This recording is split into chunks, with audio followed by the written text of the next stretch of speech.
สวัสดีค่ะแพมจากช่องอีป้าขาลุยนะคะวันนี้ก็จะมาเล่าเรื่องเกี่ยวกับประวัติศาสตร์จีนสมัยใหม่ในช่วงของประธานเหมาเจ๋อตงวันนี้จะเป็นตอนที่2นะคะจะนำเสนอเกี่ยวกับเรื่องของสงครามเกาหลีคือในช่วงที่ประธานเหมาเนี่ยก่อตั้งประเทศจีนแล้วในตอนนั้นก็ยุ่งเกี่ยวกับการปฏิรูปที่ดินรวมทั้งรักษาความสงบภายในประเทศเนี่ยก็ได้มีเหตุการณ์ทางด้านของการเมืองระหว่างประเทศเหตุการณ์ที่สำคัญเลยที่พิสูจน์ภาวะความเป็นผู้นำแล้วก็ความสามารถของเขานะคะสิ่งนั้นก็คือสงครามเกาหลีสงครามเกาหลีเนี่ยเกิดขึ้นเมื่อปี 1950 แล้วก็สิ้นสุดในปี 1953 เป็นสงครามเกาหลีเนี่ยเป็นเหตุการณ์ที่ถือว่าเป็นตัวอย่างของสงครามเย็นระหว่างค่ายสังคมนิยมที่นำโดยสหภาพโซเวียตแล้วก็ค่ายเสรีนิยมหรือทุนนิยมที่นำโดยสหรัฐอเมริกาโดยที่ทั้งสองฝ่ายเนี่ยนะคะ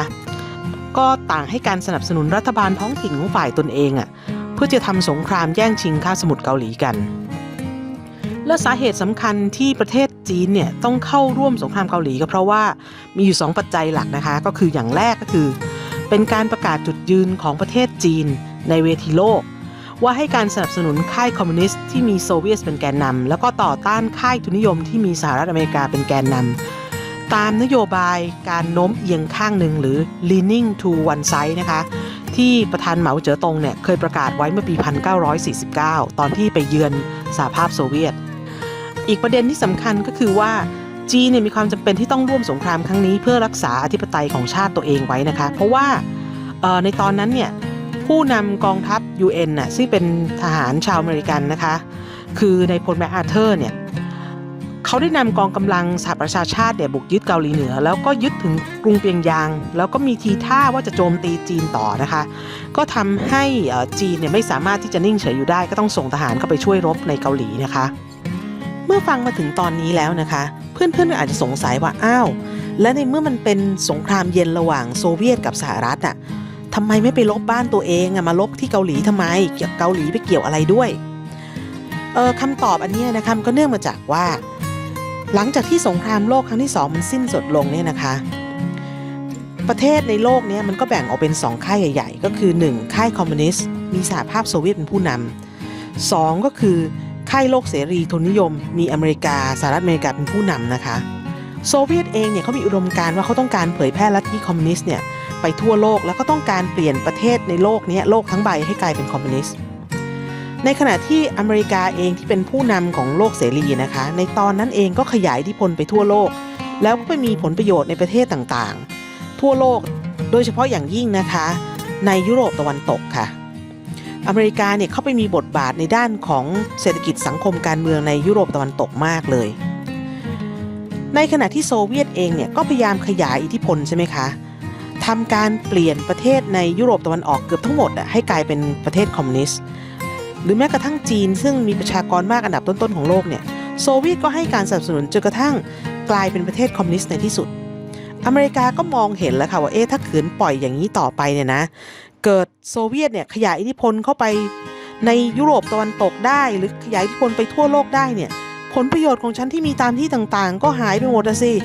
แล้วดีไม่ดีนะเกิดขยายมาบ้านฉันได้เนี่ยฉันก็ต้องกลายเป็นคอมมิวนิสต์ด้วยไม่เอาอย่างนี้ยอมไม่ได้แล้วมันอยู่เฉยไม่ได้แล้วก็เลยทำให้รัฐบาลของสหรัฐอเมริกาในตอนนั้นนะคะที่มีประธานาธิบดีแฮร์รี่เอสทรูแมนเป็นประธานาธิบดีนะคะทำการออกนโยบายต่างประเทศที่สำคัญฉบับหนึ่งขึ้นมาชื่อว่านโยบาย Truman Doctrine นะคะโดยออกขึ้นมาเมื่อวันที่12มีนาคมปี 1947มีเนื้อหาสำคัญว่าอเมริกาเนี่ยจะทำการปิดล้อมการขยายอิทธิพลของสหภาพโซเวียตที่กำลังดำเนินอยู่ทั่วโลกในช่วงสงครามเย็นนั้นและนโยบายเนี่ยนะคะอเมริกาก็เอามาใช้ตลอดช่วงสงครามเย็นค่ะจนกระทั่งเลิกใช้ก็ตอนเมื่อสหภาพโซเวียตล่มสลายในวันที่ 26 ธันวาคม ปี 1991 กินระยะเวลาทั้งสิ้นถึง 45 ปีเลยนะคะแล้วทีนี้นโยบายต่างประเทศ Truman Doctrine ของอเมริกาเนี่ยมันมาเกี่ยวกับสงครามเกาหลีได้ยังไงที่นโยบายอันนี้มันมาเกี่ยวด้วยเนี่ยนะคะก็ต้องย้อนกลับไปตอนช่วงปลายสงครามโลกครั้งที่2ค่ะในตอนนั้นน่ะญี่ปุ่นนะคะยังคงตรึงกองทัพกองกำลังทหารของตัวเองไว้ในคาบสมุทรเกาหลีเป็นจำนวนมากทีนี้โซเวียตเองกับสหรัฐอเมริกาในตอนนั้นเขาอยู่ฝ่ายเดียวกันคือฝ่ายสัมพันธมิตรใช่ไหมคะ เขาต้องการที่จะบีบให้ญี่ปุ่นยอมแพ้สงครามโซเวียตกับสหรัฐอเมริกาเนี่ยคะก็เลยวางแผนกันที่จะบุกคาบสมุทรเกาหลีนะคะโดยแบ่งคาบสมุทรเกาหลีออกเป็น2ส่วนเหนือใต้โดยใช้เส้นขนาดที่38เนี่ยเป็นเกณฑ์สหรัฐเนี่ยจะเข้าโจมตีบุกเกาหลีใต้เส้นขนาดที่38ในขณะที่สหภาพโซเวียตเนี่ยจะส่งทหารโจมตีบุกเข้าเกาหลีเหนือเส้นขนาดที่38ในตอนนั้นทั้งคู่เขายังไม่มีปัจจัยทางการเมืองมาทำให้2ชาติเนี่ยระแวงกันนะคะก็เลยพร้อมใจกันที่จะกำจัดอิทธิพลของญี่ปุ่นออกจากเกาหลีพอหลังจากที่ญี่ปุ่นแพ้สงครามแล้วเนี่ยทั้งอเมริกาและก็โซเวียตก็ยังคงกองกำลังไว้ในเกาหลีแล้วก็ปกครองเกาหลีต่อโดยที่ทั้งสองชาติเนี่ยให้สัญญาว่าจะให้อิสระกับเกาหลีหลังจากที่อยู่ในความดูแลของกองทัพนานาชาติเนี่ยเป็นเวลา4 ปีแล้วนะโซเวียตก็ทำการดูแลปกครองเกาหลีตอนบนในขณะที่อเมริกาก็ปกครองเกาหลีตอนล่างนะคะต่อมาทั้งสองชาติเนี่ยก็มีการสนับสนุนให้นักการเมืองท้องถิ่นเนี่ยทำการจัดตั้งรัฐบาลในเขตของตนเองโซเวียตก็ทำการสนับสนุนนายคิมอิลซุงนะคะจัดตั้งรัฐบาลพรรคคอมมิวนิสต์เป็นรัฐบาลขึ้นในเกาหลีเหนือในขณะที่สหรัฐอเมริกาเนี่ยก็สนับสนุนนายซึงมันรีนักการเมืองฝ่ายขวาที่ต่อต้านคอมมิวนิสต์เป็นรัฐบาลเกาหลีใต้ค่ะต่อมาพอครบ4 ปีในปี 1949 นะคะทั้งโซเวียตและก็อเมริกาเนี่ยต่างก็พร้อมใจกันถอนทหารออกจากเกาหลีค่ะผู้นำเกาหลีเหนือคิมอิลซุงและผู้นำเกาหลีใต้ซึงมันรีเนี่ยนะคะต่างก็มีความต้องการที่จะรวมเกาหลีทั้งสองชาติเนี่ยเข้ามาอยู่ภายใต้ระบบการปกครองของตนเองทั้งสองฝ่ายก็เลยเริ่มมีการปะทะกันตามแนวชายแดนตั้งแต่ปี 1949 เป็นต้นมาก่อนหน้านั้นนะคะนายคิมอิลซุงเนี่ยเคยเสนอแผนการรวมชาติของเขาต่อสตาลินผู้นำของโซเวียตเพราะว่าต้องการให้โซเวียตเนี่ยให้การสนับสนุนทางทหารในการที่เกาหลีเหนือจะทำสงครามไปยึดเกาหลีใต้แต่สตาลินเองเนี่ยไม่ต้องการจะเปิดสงครามโลกครั้งใหม่นะคะเขากลัวว่าถ้าเกิดเขาสนับสนุนเกาหลีเหนือบุกเกาหลีใต้เนี่ยสหรัฐจะเข้ามาร่วมในสงครามด้วยแล้วมันจะกลายเป็นสงครามยืดเยื้อเพราะว่าโซเวียตในตอนนั้นเนี่ยช่วงสงครามโลกที่2ก็สะบักสะบอมกับการรบกับกองทัพนาซีของเยอรมันมาเป็นเวลานานนะคะดังนั้นเขาก็เลยไม่สนับสนุนต่อมาในต้นปี 1950 เนี่ยซึงมันรีที่ปกครองเกาหลีใต้อยู่นะคะด้วยความช่วยเหลือของสหรัฐอเมริกาเนี่ยก็ทำการปราบปรามนักการเมืองฝ่ายซ้ายและผู้ต้องสงสัยว่าเป็นคอมมิวนิสต์เป็นสายลับเกาหลีเหนืออย่างรุนแรงในประเทศเกาหลีใต้มีการสังหารคนไปมากกว่า100,000 คนนะคะซึ่งเหตุการณ์นี้มันก็เลยทำให้ในคิมอิลซุงเนี่ยที่พยายามใช้สปายใช้สายลับใช้พวกพรรคการเมืองฝ่ายซ้ายเนี่ยนะคะหวังที่จะยึดครองเกาหลีใต้ด้วยวิธีการแทรกซึมทางการเมืองแบบกองโจรเนี่ยล้มเหลวลงไปด้วยการที่ว่าคิมอิลซุงเนี่ยเห็นว่าวิธีที่แบบค่อยๆแทรกซึมมันไม่ได้ผลแล้วเขาก็เกรงว่าขืนปล่อยไว้เนี่ยเกาหลีใต้จะเข้มแข็งขึ้นจนในที่สุดเนี่ยปกป้องตัวเองได้มันจะยากในการที่จะรวมเกาหลีเป็นประเทศเดียวกันเกาหลีเหนือด้วยการสนับสนุนของโซเวียตและจีนเนี่ยนะคะก็ทำการบุกเกาหลีใต้ในวันที่15 มิถุนายนปี 1950ทำการเคลื่อนพลเนี่ยผ่านเส้นขนานที่38ในช่วงแรกเนี่ยเกาหลีเหนือได้เปรียบเกาหลีใต้เพราะว่าเขามีอาวุธยุทโธปกรณ์และกำลังพลที่เหนือกว่าก็ทำให้กองทัพเกาหลีเหนือเนี่ยค่ะตีกองทัพเกาหลีใต้ถอยล่นมาจนกระทั่งในที่สุดเนี่ยเกาหลีเหนือยึดกรุงโซลได้ในวันที่28 มิถุนายนคือ3 วันถัดมานะคะสหรัฐเนี่ยก็เลยตอบโต้การบุกของเกาหลีเหนือโดยการส่งทหารเข้าไปช่วยเกาหลีใต้และในขณะเดียวกันเนี่ยประธานาธิบดีทรูแมนของสหรัฐก็ขออนุมัติให้สหประชาชาติเนี่ย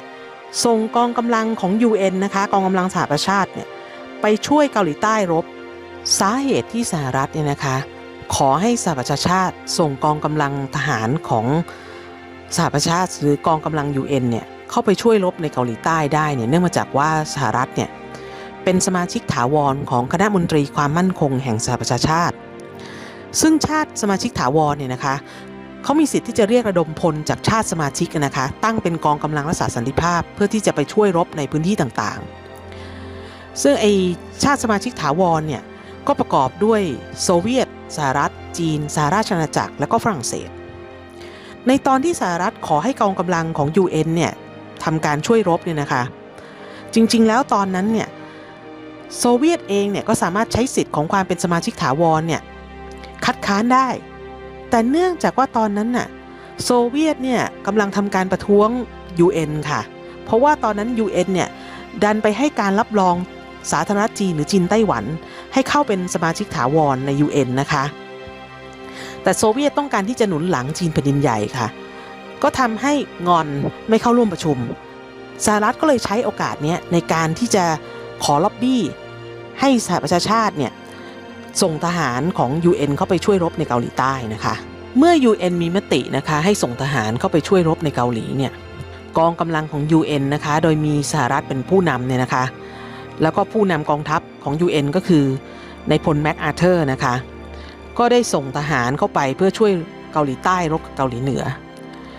ผลของสงครามนะคะก็ผัดกันแพ้กันชนะแต่ในที่สุดเนี่ยกองกำลังของ UN เนี่ยก็สามารถขับไล่ทหารเกาหลีเหนือออกจากเกาหลีใต้ได้สำเร็จเมื่อขับไล่ได้แล้วนะคะกองกำลังของสหรัฐที่มีนายพลแม็กอาร์เธอร์เป็นผู้นำเนี่ยก็ไม่หยุดแค่นั้นค่ะเขาต้องการที่จะบุกเกาหลีเหนือต่อเพราะมองว่านะคะข้อแรกเป็นโอกาสที่ดีที่จะใช้กองกำลังของ UN เนี่ยทำการยึดเกาหลีเหนือเพื่อรวมประเทศข้อ2สหรัฐมองว่าต้องการที่จะทำสงครามจิตวิทยาทำลายชาติคอมมิวนิสต์แล้วก็ต้องการช่วยเหลือเฉลยศึกดังนั้นกองกำลังของ UN นะคะก็เลยบุกข้ามพรมแดนเกาหลีเหนือค่ะในเดือนตุลาคมปี 1950และทำการยึดกรุงเปียงยางได้ในวันที่19ตุลาคมนั่นเองนะคะพอกองกำลังของ UN เนี่ยทำการยึดกรุงเปียงยางได้แล้วเนี่ยนะคะมันก็สร้างความกังวลใจให้กับจีนเป็นอย่างมากเลยเพราะว่าประเทศเขาติดกันนะคะจีนกลัวว่าสหรัฐเนี่ยจะนำกองกำลังของสหประชาชาติเนี่ยบุกยึดจีนด้วยรัฐบาลปักกิ่งเนี่ยกลัวมากเลยนะคะว่าสหรัฐจะใช้โอกาสนี้แทรกแซงแล้วก็ล้มรัฐบาลคอมมิวนิสต์แล้วก็ดึงเจียงไคเชกที่อยู่ไต้หวันเนี่ยเข้ามาปกครองจีนแผ่นดินใหญ่อีกครั้งหนึ่งขณะเดียวกันในพลแม็กอาร์เธอร์เองเนี่ยเขาก็มีแผนที่จะบุกแมนจูเรียของจีนเพื่อที่จะทำลายฐานที่มั่นที่จีนเนี่ยคอยส่งกำลังสนับสนุนส่งอาวุธสนับสนุนเกาหลีเหนือนะคะดังนั้นในวันที่8ตุลาคมปี 1950เนี่ยพรรคคอมมิวนิสต์จีนก็เลยมีมติเคลื่อนกำลังพลถึง 255,000 นายนะคะประชิดชายแดนเกาหลีเหนือที่แม่น้ำยาลูพอหลังจากนั้น10 วันนะคะในวันที่19ตุลาคมเนี่ยประธานเหมาก็สั่งให้กองทัพจีนเนี่ยเคลื่อนทัพเข้าเกาหลีเหนือทหารจีนเนี่ยทำการเดินทัพอย่างเงียบๆเข้าเกาหลีเหนือโดยเดินทางกลางคืนเพื่อหลีกเลี่ยงการจับได้ของทหาร UN ในช่วงแรกของการปะทะกันเนี่ยทหาร UN ภายใต้การนำของแม็กอาร์เธอร์เนี่ยประมาททหารจีนค่ะก็เลยทำให้รบแพ้แล้วก็เสียเปรียบทหารจีนที่มีความชำนาญในพื้นที่แล้วก็มีกลศึกที่ชาญฉลาดมากนะคะทำให้ทหาร UN เนี่ยต้องถอยร่นเข้าเกาหลีใต้ไปเลยในพลแม็กอาร์เธอร์นะคะที่รู้สึกเสียหน้ากับสงครามในครั้งนี้ถึงก็ทำหนังสือถึงประธานาธิบดีทรูแมนว่าขอเอาระเบิดนิวเคลียร์เข้ามาใช้ถล่มจีนแล้วกันแต่ประธานาธิบดีทรูแมนเนี่ยนะคะเกรงว่าสงครามจะบานปลายกลายเป็นสงครามนิวเคลียร์แล้วก็จะดึงโซเวียตเข้ามายุ่งด้วยก็เลยปลดในพลแม็กอาร์เธอร์ค่ะเรียกกลับประเทศนะคะในวันที่11เมษายน 1951ต่อมาสงครามมันก็ผัดกันแพ้ผัดกันชนะแบบนี้ค่ะลบยืดเยื้อไม่ไปถึงไหนจนกระทั่ง3 ปีผ่านไปนะคะในที่สุดเมื่อทั้งสองฝ่ายเห็นว่ามันไม่ได้อะไรในการที่จะลบกันแล้วเนี่ยในวันที่27กรกฎาคมปี 1953ก็เลยเจรจาหยุดยิงกันค่ะก็เป็นอันสิ้นสุดสงครามเกาหลีนะคะหลังจากนั้นเนี่ยก็มีการตั้งเขตปลอดทหารที่เส้นขนานที่38มีการประเมินกันค่ะว่าสงครามครั้งนี้นะคะทำให้คนเกาหลีทั้ง2ประเทศเนี่ยบาดเจ็บล้มตายไปมากกว่า 3-4 ล้านคนนะคะวันนี้ขอจบการเล่าเรื่องซีรีส์ชุดหลังม่านไม้ไผ่นะคะตอนจีนภายใต้ประธานเหมาตอนที่2ในครั้งหน้าเนี่ยค่ะเราก็จะมาเล่าให้ฟังถึงวิธีการกระชับอำนาจของประธานเหมาแล้วก็พรรคคอมมิวนิสต์จีนนะคะก็ขอบคุณสำหรับการรับฟังรับชมนะคะแล้วพบกันใหม่ในคลิปวิดีโอหน้าค่ะสวัสดีค่ะ